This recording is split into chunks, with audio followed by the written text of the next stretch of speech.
Welcome to blog post number 3, Why the System Only Works for 2 out of the 16 Types. In our last post, we explored how the traditional education system is designed for just a fraction of students, those who are rule-following, detail-oriented, and thrive in structured environments.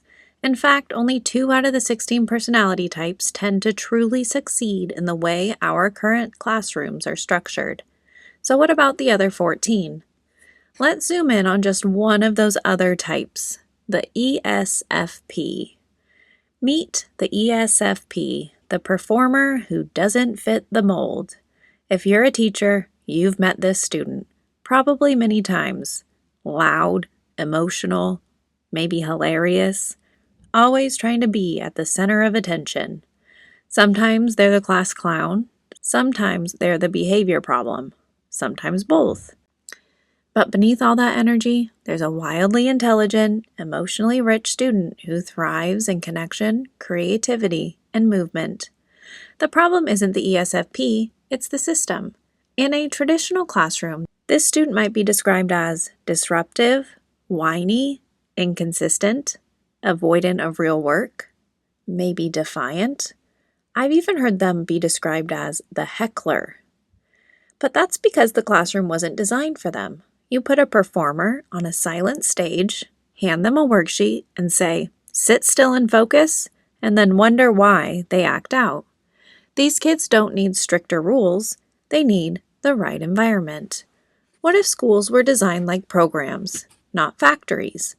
Imagine a world where schools weren't one size fits all, but specialized programs tailored to different strengths, interests, and personalities. Right now, it's structured so that everyone goes to their home school. But what if we mix it up a bit? What if there's an art school for our ESFPs and ENFPs and all the vibrant, expressive people, the ones that need the space with music, movement, drama, and collaboration? Or maybe there's a tech and innovation school for the ENTPs, INTPs, maybe the INTJs, where curiosity and problem-solving are the curriculum. There's also hands-on trades and design schools for those ESTPs and ISTPs, full of tools, engines, prototypes, and real-world projects. What if there's a reflective learning school, maybe like the one that's already in place, for those INFJs and INFPs? It's quiet. Maybe they have some garden time, so it's outdoors, with journaling, literature, and deep discussion. That kind of sounds like the public school education approach. So it is one approach. There's also just a lot of other approaches to learning and education and child development. This isn't about tracking or limiting students. It's about honoring how they actually learn best. Yes, you can still teach core academics. Let's be clear, we don't have to get rid of math, reading, writing, science, or any of the core standards. This isn't about throwing out the essentials. There are still standards, there are still assessments, and yes, I'll even compromise on district benchmarks and testing. Why? Because I genuinely believe that when kids are in environments aligned with their brains, their bodies, and their personalities, test scores will improve naturally. I've seen it. We are burning kids and teachers out by trying to push them through systems that weren't designed for them, and still not getting the results we want.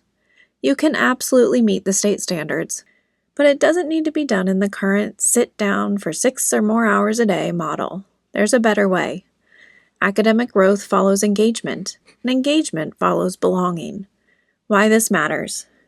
When we force every child into the same mold, we don't just limit their potential, we start to chip away at their identity. They begin to believe, I'm bad, I'm not smart, school just isn't for me. Imagine being in a place, Monday through Friday, for 6 or more hours a day, where you feel like that. But when we build schools around the natural diversity of the human brain, we don't just see better behavior, we see better learning. So what comes next? In future posts, we'll continue diving into the 16 personality types and how they show up in the classroom. You'll meet the quiet INFJ, the big picture ENFP, the rule questioning ENTP, and how we can support each of them, not just to survive school, but to love learning. Because kids don't need to be fixed, the system does.